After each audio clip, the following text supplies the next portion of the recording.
Title: The Spirit of Seven Hands. In the heart of a bustling city, there was a famous hairdresser named Nola whose salon was the envy of all. Nola's braiding skills were unmatched, her styles intricate, flawless, and faster than anyone could believe. Her salon was always full, with women from every corner of the city coming to have their hair transformed. But Nola had one strict rule: no one could look in the mirror while she worked her magic. The women would leave her salon with hair so beautiful, they whispered that her hands were touched by the ancestors. Little did they know, Nola was no ordinary hairdresser. She was a spirit who worked with 7 invisible hands. Each hand moved like a whisper, weaving braids so swiftly that no human eye could follow. Her 7 hands worked in secret, unseen by her customers, and she guarded this mystery fiercely. No one questioned Nola's rule, for her work was perfect, and to defy her seemed unthinkable.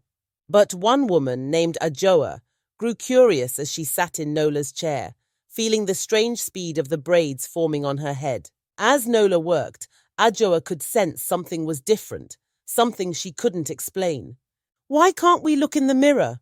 Ajoa wondered silently, her curiosity growing with each passing moment. Though warned, Ajoa couldn't resist.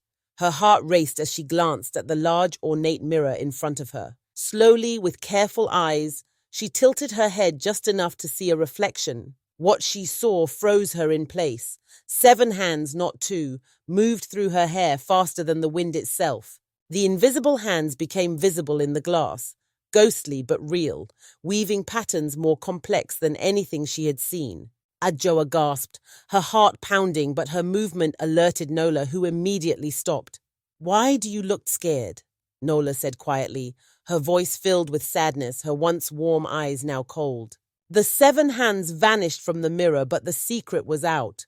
"Now you know what should have remained hidden." Nola sighed, her shoulders heavy with the weight of the revelation.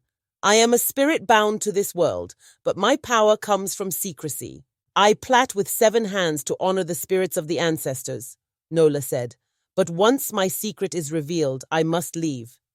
Ajoa pleaded, "I didn't mean to. Please stay. The city needs you. Your gift is too precious to lose." But Nola shook her head. "I warned you, and now the spirits call me home." Slowly, Nola's form began to fade, her body dissolving into the mist of the unseen world, her voice like a distant echo. "Remember this," Nola's fading voice whispered. "Some truths are not meant for mortal eyes."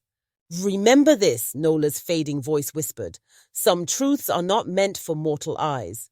From that day on, no one could braid hair like Nola, and her story became a legend passed through the streets. The women of the city learned to respect the mysteries that were not theirs to uncover, for some gifts are meant to remain hidden.